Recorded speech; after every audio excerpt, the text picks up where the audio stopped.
Kasunod ng mga panawagan ng ilang mambabatas at civilian groups, ila-livestream na ng Independent Commission for Infrastructure ang kanilang mga hearing sa issue ng flood control projects.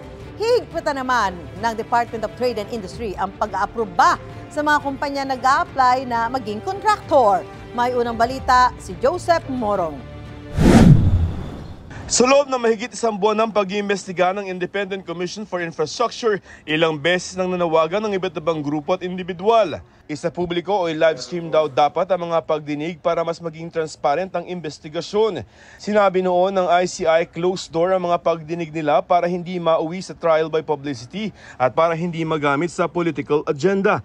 Pero sa pagdinig sa Senado, sabi ni ICI Chairman, retired Supreme Court Justice Andres Reyes Jr., we will now go on live stream next week. Once we get to be able to have the technical capability with us already. So again, I repeat, we will be doing live stream next week. The live streaming of the proceedings will definitely address this concern of the public. May mga natuwa sa anunsyo ng ICI.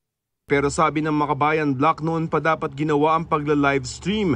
Tanong naman ng Akbayan, paano na ang mga naunang hearing? Nasa Senado si Reyes para sa pagdinig ng komite ukol sa panukalang magtatag ng Independent People's Commission para imbestigahan ang anomalya sa infrastructure projects at iba pang sektor ng gobyerno. Nais si Senate President Tito Soto na magkaroon ito ng kapangyarihang maghain ng kaso, mag-freeze ng asset at magrekomenda ng whole departure order.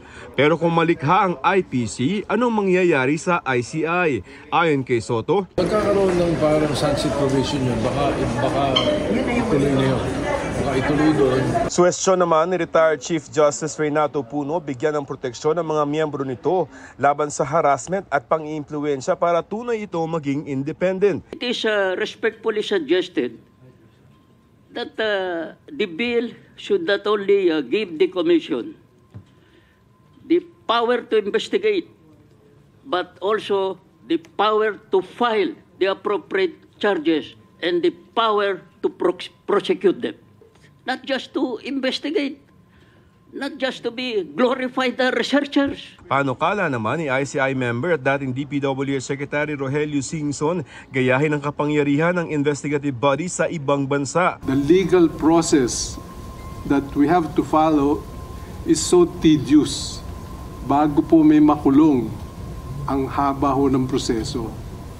As compared, you may want to consider, as compared to the two gold standards of anti-corruption, which is the ICAC of Hong Kong and the CPIB of Singapore.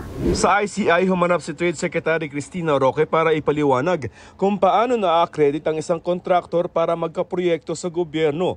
At sabi ni Roque, 15 kontraktor nang iniimbestigahan nila pero mas marami pa ang nanganganib matanggalan ng lisensyang maging kontraktor. Madami talaga sila, but the thing is, we can't really divulge also because we need to make sure na yung violation nila is correct. Kung makansela ang lisensya kahit mga pribadong proyekto ay hindi pwedeng makuha ng kontratista. Kabilang sa mga wala ng lisensya ang 9 na kumpanya ng mga diskaya. Masihigpitan pa ng DTI ang pagkuha ng lisensya bukod sa umuiral ng utos na dumaan ito sa DTI na siyang sasala sa mga nag-a-apply. Dati kasi ay ang DTI attached agency na Philippine Contractors Accreditation Board lamang ang sumasala at nag-a-aproba sa mga aplikasyon. Iba-background check na ang mga nag-a-apply ng lisensya. They are part of this flood control. Definitely, hindi na sila pwede. And then, we're also thinking that even the relatives cannot anymore be also given the license. Naghihintay rin ang DTI ng rekomendasyon ng ICI at DPWH. Bago na mga executive director ng PICAB at hindi na pwede maging board member ang sinuman kung may construction company. Ito ang unang balita. Joseph Morong para sa GMA Integrated News. Igan, mauna ka sa mga balita, mag-subscribe na sa GMA Integrated News sa YouTube para sa iba't ibang ulat sa ating bansa.